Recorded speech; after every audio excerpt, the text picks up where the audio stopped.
ہم نے اس دن اپنی بکریوں کا دودھ دوہا تو ہمارے سارے برتن بھر گئے اور ہم نے جان لیا کہ یہ ساری برکت اس بچے کی وجہ سے ہے۔ آس پاس کی عورتوں میں بھی یہ بات پھیل گئی۔ ان کی بکریاں بدستور بہت کم دودھ دے رہی تھیں۔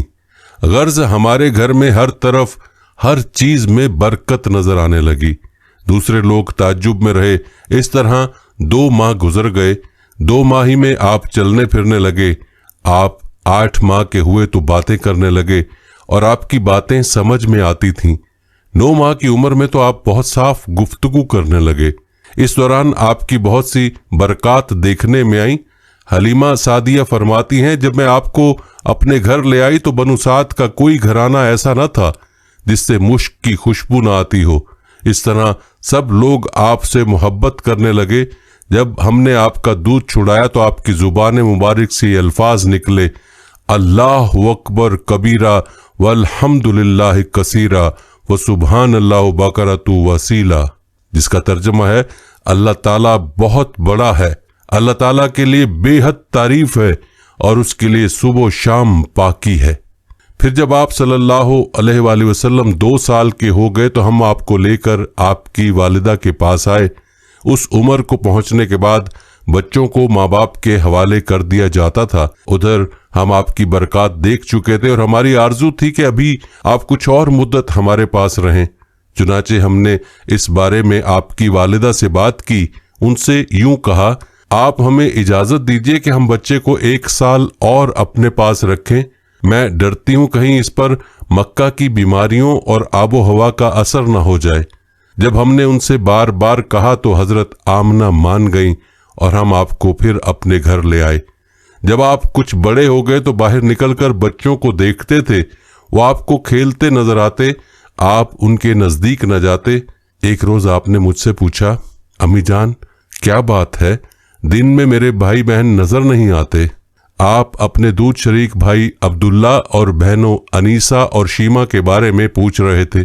حلیمہ رضی اللہ عنہا فرماتی ہیں، میں نے آپ کو بتایا وہ صبح سویرے بکریاں چرانے جاتے ہیں، شام کے بعد گھر آتے ہیں۔ یہ جان کر آپ نے فرمایا، تب مجھے بھی ان کے ساتھ بھیج دیا کریں۔ اس کے بعد آپ اپنے بہن بھائیوں کے ساتھ جانے لگے۔ آپ خوش جاتے اور واپس آتے۔ ایسے میں ایک دن میرے بچے خوف زدہ انداز میں دوڑتے ہوئے آئے اور گھبرا کر بولے، امی جان جلدی چلیے ورنہ بھائی محمد صلی اللہ علیہ وآلہ وسلم ختم ہو جائیں گے۔ یہ سن کر ہمارے تو ہوش اڑ گئے۔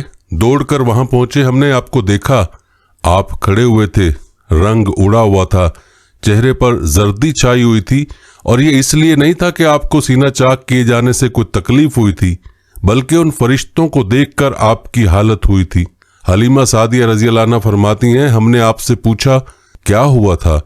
آپ نے بتایا، میرے پاس 2 آدمی آئے تھے، وہ سفید کپڑے پہنے ہوئے تھے، وہ دونوں حضرت جبرائیل اور حضرت میکائیل علیہ السلام تھے۔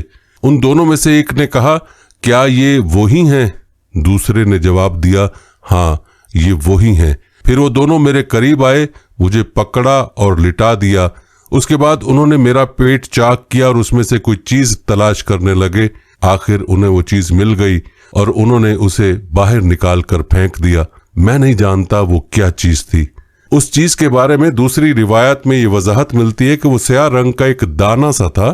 یہ انسان کے جسم میں شیطان کا گھر ہوتا ہے اور شیطان انسان کے بدن میں یہیں سے اثرات ڈالتا ہے۔ حلیمہ سعدیہ رضی اللہ عنہ فرماتی ہیں، پھر ہم آپ کو گھر لے آئے۔ اس وقت میرے شوہر عبداللہ بن حارث نے مجھ سے کہا، حلیمہ مجھے ڈر ہے کہیں اس بچے کو کوئی نقصان نہ پہنچ جائے، اس لیے اسے اس کے گھر والوں کے پاس پہنچا دو۔ میں نے کہا ٹھیک ہے۔ پھر ہم آپ کو لے کر مکہ کی طرف روانہ ہوئے۔ جب میں مکہ کے بلائی علاقے میں پہنچی تو آپ اچانک غائب ہو گئے۔ میں حواس باختہ ہو گئی۔ حلیمہ سعدیہ فرماتی ہیں، میں پریشانی کی حالت میں مکہ پہنچی۔ آپ کے دادا عبد المطلب کے پاس پہنچتے ہی میں نے کہا، میں آج رات محمد کو لے کر آ رہی تھی، جب میں بلائی علاقے میں پہنچی تو وہ اچانک کہیں گم ہو گئے۔ اب خدا کی قسم میں نہیں جانتی وہ کہاں ہیں۔ عبد المطلب یہ سن کر فوراً کعبے کے پاس کھڑے ہو گئے۔ انہوں نے آپ کے مل جانے کے لیے دعا کی، پھر آپ کی تلاش میں روانہ ہوئے۔ ان کے ساتھ ورقہ بن نوفل بھی تھے۔ غرض دونوں تلاش کرتے کرتے تہامہ کی وادی میں پہنچے۔ ایک درخت کے نیچے انہیں ایک لڑکا کھڑا نظر آیا۔ اس درخت کی شاخیں بہت گھنی تھیں۔ عبد المطلب نے پوچھا، لڑکے تم کون ہو؟ حضور صلی اللہ علیہ وآلہ وسلم چونکہ اس وقت تک قد نکال چکے تھے، اس لیے عبد المطلب پہچان نہ سکے۔ آپ کا قد تیزی سے بڑھ رہا تھا۔ جواب میں آپ نے فرمایا، میں محمد بن عبداللہ بن عبد المطلب ہوں۔ یہ سن کر عبد المطلب بولے، تم پر میری جان قربان، میں ہی تمہارا دادا عبد المطلب ہوں۔ پھر انہوں نے آپ کو اٹھا کر سینے سے لگایا اور رونے لگے۔ آپ کو گھوڑے پر اپنے آگے بٹھایا اور مکہ کی طرف چلے۔ گھر آ کر انہوں نے بکریاں اور گائیں ذبح کیں اور مکے والوں کو دعوت دی۔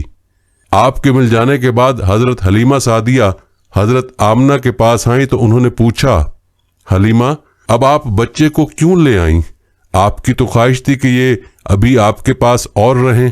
انہوں نے جواب دیا، یہ اب بڑے ہو گئے اور اللہ کی قسم میں اپنی ذمہ داری پوری کر چکی ہوں۔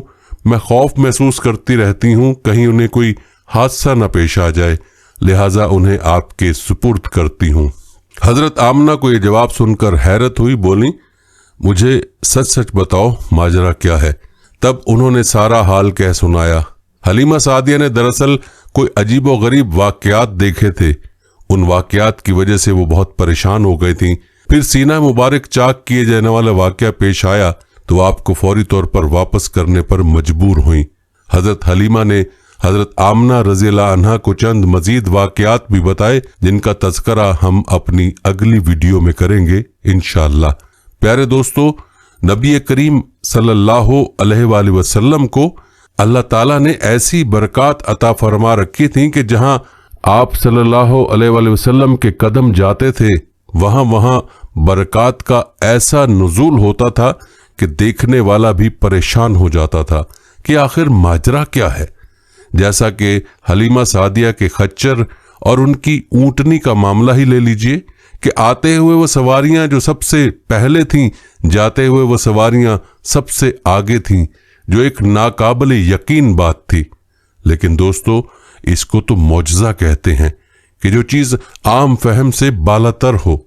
جیسے ہی نبی پاک صلی اللہ علیہ وآلہ وسلم ان سواریوں پر سوار ہوئے تو اللہ تعالیٰ کی برکت سے سواریوں میں وہ جان پیدا ہو گئی کہ ان سواریوں کو باقی سواریاں پہنچ نہ پائیں۔